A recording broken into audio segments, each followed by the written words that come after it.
So, ito nga gamitin ang ginawa nating bodega ay tinambakan natin ng grabas para sa ganun ay kasi laging umuulan ay medyo maputik na. So, yung ginawa natin ay yung pinaka-floor niya ay tinambakan natin ng graba. Ganyan po. Tuloy niyo po ang panonood dito para kung ano man ang ating mga gagawin dito ay makikita nyo o ano ang mga trabaho natin dito. Yan po mga gamitin.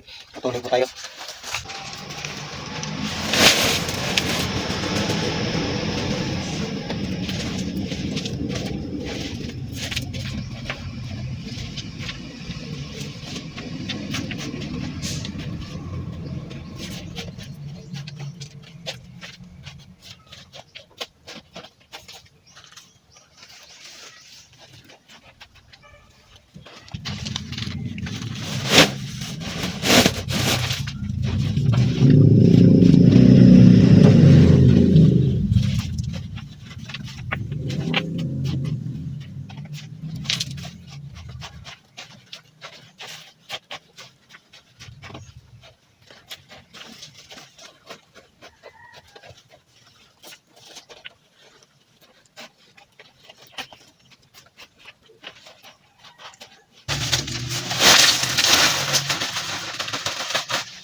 So, yan na muna yung magagawa natin.